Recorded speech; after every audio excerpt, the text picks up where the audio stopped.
বাংলাদেশের জাতীয় সঙ্গীত তার পরিচয়, ইতিহাস এবং জাতির গভীর আবেগের প্রতীক।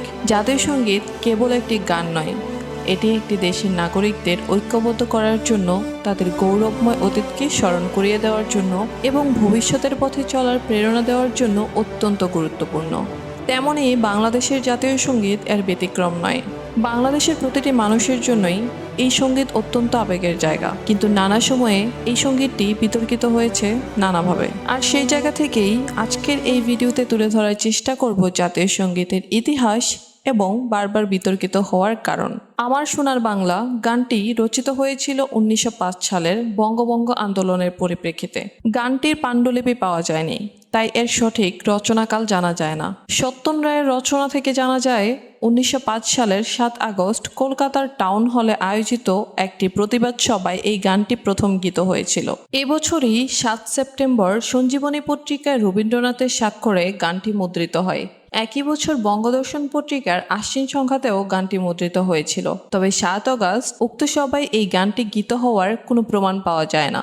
বিশিষ্ট রবীন্দ্র জীবনীকার প্রশান্ত কুমার পালের মতে, আমার সোনার বাংলা 1905 খ্রিস্টাব্দের 25 আগস্ট কলকাতার টাউন হলে অবস্থা ও ব্যবস্থা প্রবন্ধ পাঠের আসরে প্রথম গীত হয়েছিল। 1971 সালের 1 মার্চ গঠিত হয় স্বাধীন বাংলার কেন্দ্রীয় সংগ্রাম পরিষদ। পরে 3 মার্চ তারিখে ঢাকা শহরের কেন্দ্রস্থলে অবস্থিত পল্টন ময়দানে অনুষ্ঠিত জনসভা থেকে ঘোষিত ইশতেহারে এই গানকে জাতীয় সঙ্গীত হিসেবে ঘোষণা করা হয়। 1971 সালের 17 এপ্রিল মুজিবনগরে স্বাধীন বাংলাদেশের সরকারের শপথ অনুষ্ঠানে এই গান প্রথম জাতীয় সঙ্গীত হিসেবে গাওয়া হয়। 1971 সালে মুক্তিযুদ্ধের সময় স্বাধীন বাংলা বেতার কেন্দ্রের সুরকার অজিত রায় গানটির বর্তমানে প্রচলিত যন্ত্রসুর করেন। 1972 সালের 13 জানুয়ারি বাংলাদেশ সরকার গানটির প্রথম 10 লাইন জাতীয় সঙ্গীত হিসেবে গাওয়ার আনুষ্ঠানিক সিদ্ধান্ত গ্রহণ করেন এবং যন্ত্রসঙ্গীতে ও সামরিক বাহিনীতে ব্যবহার করা হয় প্রথম 4টি লাইন। একই বছর বাংলাদেশের জাতীয় সঙ্গীত হিসেবে ব্যবহার করা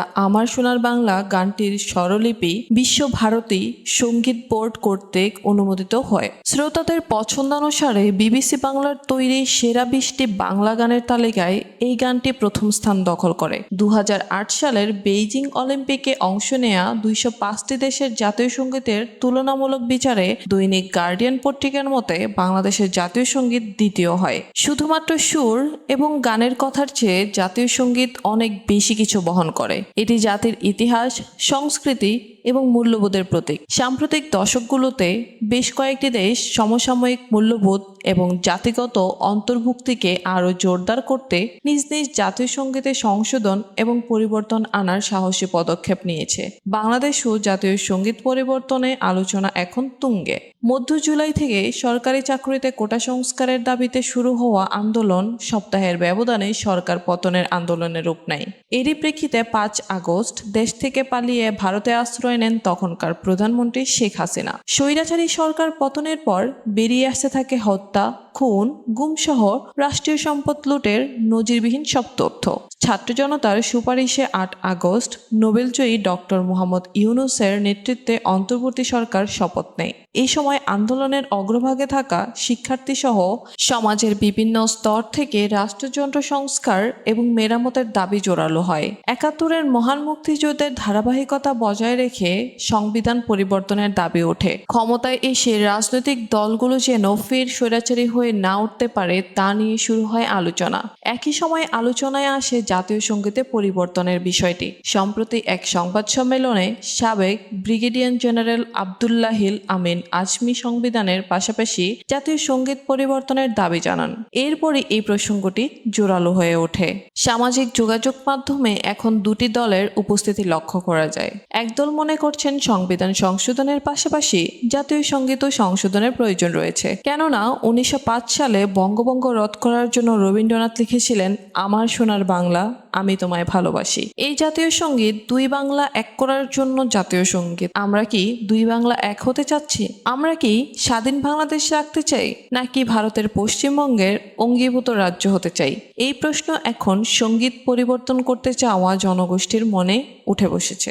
আবার আরেক দল মনে করছেন জাতীয় সঙ্গীত আমাদের আবেগের জায়গা, এটি পরিবর্তন করার দাবি কিসের ভিত্তিতে আসতে পারে?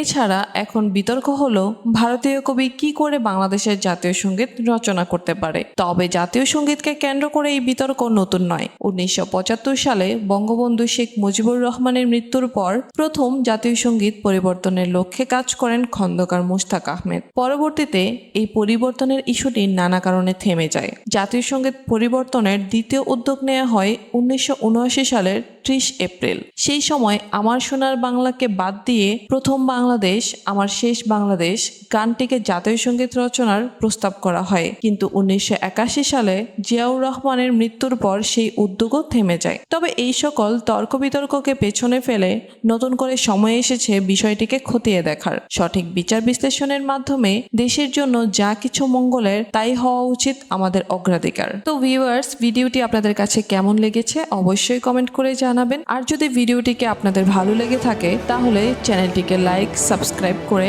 পাশে থাকবেন।